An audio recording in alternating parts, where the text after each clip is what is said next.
ಸ್ನೇಹಿತರೆ, ಸ್ವಾಗತ ಸುಸ್ವಾಗತ. ನಿಮ್ಮೆಲ್ಲರಿಗೂ ಇವತ್ತಿನ ವಿಷಯಕ್ಕೆ ಸ್ವಾಗತ ಸುಸ್ವಾಗತ. ಕೆಲವು ವ್ಯಕ್ತಿಗಳಿರ್ತಾರೆ ಕಣ್ರಿ, ಅವರು ಒಂದು ಜಾತಿ ಧರ್ಮದ ಮೀರಿದ ಸಂಬಂಧವನ್ನು ಜನಗಳ ಕೈಲಿ ಬೆಳೆಸ್ಕೊತಾರೆ.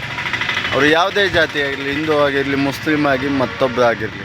ಯಾಕೆ ಈ ಮಾತು ಹೇಳ್ತಾ ಇದ್ದೀನಿ ಅಂದರೆ, ವಿಶೇಷ ವ್ಯಕ್ತಿ ಎಂದು ಕಣ್ಣಿಗೆ ಕಾಣೋ ರೀತಿ ಒಂದು ದಿನ ಸ್ಟೇಟ್ಮೆಂಟ್ ಕೊಡಲಿಲ್ಲ, ನನಗೆ ಇಂಥ ಒಂದು ಸಚಿವ ಸ್ಥಾನ ಬೇಕು, ಇಂಥ ಸ್ಥಾನ ಬೇಕು, ನನಗೆ ಆ ಖಾತೆ ಬೇಕು, ಈ ಖಾತೆ ಬೇಕು ಅಂತ. ಆ ವ್ಯಕ್ತಿ ಯಾರೆಂದು ನಿಮಗೆ ಇಷ್ಟೊತ್ತಿಗೆ ತಿಳಿರ್ಬೋದು. ಯು ಟಿ ಖಾದರ್ ಅವರು ಯಾವುದೇ ಧರ್ಮ ಆಗಲಿ ಒಳ್ಳೆ ವ್ಯಕ್ತಿ ಅಂತ ಹೇಳಬೇಕು, ಒಳ್ಳೆ ಕೆಲಸಗಳನ್ನ ಒಳ್ಳೆ ಕೆಲಸಗಳಂತ ಹೇಳಬೇಕು. ಯು ಟಿ ಖಾದರ್ ಅವರು ಧರ್ಮಕ್ಕೂ ಮೀರಿದ ವ್ಯಕ್ತಿ. ಮಸೀದಿಗೂ ಹೋಗ್ತಾರೆ, ಮಂದಿರಕ್ಕೂ ಹೋಗ್ತಾರೆ. ತಮ್ಮ ಜಾಗದಲ್ಲಿ ಯಾವುದೋ ಒಂದು ದೈವ ಕಾರ್ಯಕ್ಕೆ ಜಾಗನೂ ಕೊಟ್ಟಿದ್ದಾರೆ, ತಮ್ಮ ಸ್ವಂತ ಜಾಗವನ್ನು ಅವರು. ಏಕೆಂದರೆ ಅದರ ಹೆಸರು ತಿಳಿದಲ್ಲೇ ಹೇಳಬಾರ್ದು, ಅದು ಅವರು ದೈವಕ್ಕೆ ಕೊಟ್ಟಿರೋದು ನಿಜ. ಮತ್ತು ಯಾವುದೇ ಒಂದು ಈ ಕೋಲಗಳು ಅದರಲ್ಲಿ ಎಲ್ಲದರಲ್ಲೂ ಕಾಣಿಸ್ಕೊತಾರೆ. ಕೆಲವರು ಇರ್ತಾರೆ ಓಲೈಕೆ ರಾಜಕಾರಣ ಮಾಡೋರು, ಅವರು ಇಂಥದಕ್ಕೆಲ್ಲ ಹೋಗಲ್ಲ, ಮಾಡಲ್ಲ. ಒಂದು ಪ್ರತ್ಯೇಕವಾದ ಧರ್ಮದ್ದು ಅದರಲ್ಲೇ ಇದ್ರೂ ಭಾಗವಹಿಸ್ತಾರೆ. ಆದರೆ ಯು ಟಿ ಖಾದರ್ ಅವರು ಹಾಗೆ ಮಾಡಲಿಲ್ಲ.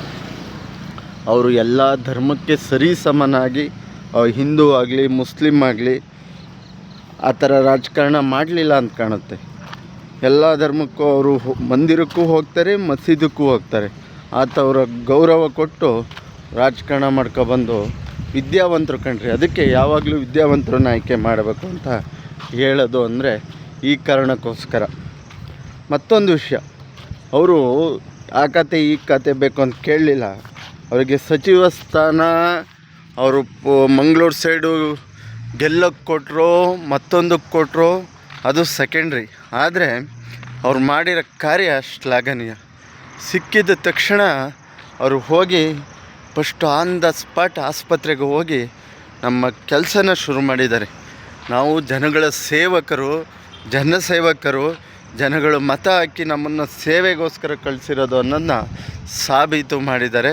ಒಬ್ಬ ಆದರ್ಶ ರಾಜಕಾರಣಿ ಕಣ್ರಿ. ಧರ್ಮಕ್ಕೂ ಮೀರಿದ ರಾಜಕಾರಣಿ ಇವರು ಅಂದರೆ ಅದು ಯು ಟಿ ಖಾದರ್ ಅವರು ಆ ಪಕ್ಷದಲ್ಲಿದ್ದಾರೆ, ಮತ್ತೊಂದು ಪಕ್ಷದಲ್ಲಿ ಅಂತಲ್ಲ, ಒಳ್ಳೆ ಕೆಲಸ ಮಾಡಿದ್ನ ಹೇಳಬೇಕು. ಅವರು ಯಾವುದೇ ಪಕ್ಷದಲ್ಲಿ, ಕಾಂಗ್ರೆಸ್ಸಲ್ಲಿರಲಿ, ಜೆ ಡಿ ಎಸ್ಸಲ್ಲಿರಲಿ, ಬಿ ಜೆ ಪಿಲಿರಲಿ, ಒಳ್ಳೆ ಕೆಲಸ ಮಾಡಿದಾರಲ್ವ, ಅದನ್ನು ನಾವು ಹೇಳಲೇಬೇಕಾಗುತ್ತೆ. ಹಾಗಾಗಿ ಯು ಟಿ ಖಾದರ್ ಅವರು ಸಚಿವ ಸ್ಥಾನ ಸಿಕ್ಕಿದ ತಕ್ಷಣ ಆಸ್ಪತ್ರೆಗೆ ಹೋಗಿ ತಮ್ಮ ಕೆಲಸನ ಶುರು ಮಾಡಿ ನೇರ ನೇಮಕಾತಿಯ ಆಫರ್ ಕೊಟ್ಟಿದ್ದರು. ಒಂದೇ ದಿನಕ್ಕೆ ಎಷ್ಟು ಯೋಚನೆ ಮಾಡಿ ಎಷ್ಟು ಕೆಲಸ ಮಾಡಿರ್ಬೋದು ನೋಡಿ. ಯಾರೇ MBBS ಓದರಿಗೆ ಡಾಕ್ಟರಾಗಿ ನೇಮಕಗೊಳ್ಳಲು ನೇರ ನೇಮಕಾತಿ ಕೊಟ್ಟಿದ್ದಾರೆ. ಒಳ್ಳೆಯದಾಗಲಿ. ಇಂಥ ಒಳ್ಳೆಯ ಕೆಲಸ ಮಾಡೋರನ್ನ, ಅದು ಯಾವುದೇ ಜಾತಿ ಧರ್ಮ ಆಗಿರಲಿ, ಒಳ್ಳೆಯದು ಅಂತ.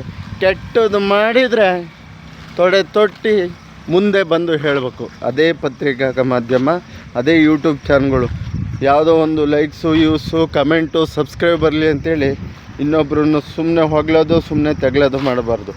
ಏನು ಸತ್ಯ ಇದೆ ಅದನ್ನು ಹೇಳಬೇಕು ಅಂತ ಹೇಳ್ತಾ ಇಲ್ಲಿಗೆ ಈ ವಿಡಿಯೋ ಮುಗಿಸ್ತಾಯಿದ್ದೀನಿ. ಏನಾದರೂ ಪದ ಬಳಕೆಯಲ್ಲಿ ತಪ್ಪಿದರೆ ಕ್ಷಮಿಸಿ. ಯಾವುದೋ ವ್ಯಕ್ತಿಯ ಪರವಾಗಿ, ಯಾವುದೋ ಪಕ್ಷದ ಪರವಾಗಲ್ಲ, ನ್ಯಾಯ ಸತ್ಯ ಸಮಾಜದ ಪರವಾಗಿ ಅಂತ ಹೇಳ್ತಾ ಇಲ್ಲಿಗೆ ಈ ವಿಡಿಯೋ ಮುಗಿಸ್ತಾಯಿದ್ದೀನಿ. ಜೈ ಶ್ರೀರಾಮ್, ಜೈ ಜಗನ್ನಾಥ್, ಜೈ ಸಂಗೊಳ್ಳಿ ರಾಯಣ್ಣ, ಜೈ ಭೀಮ್.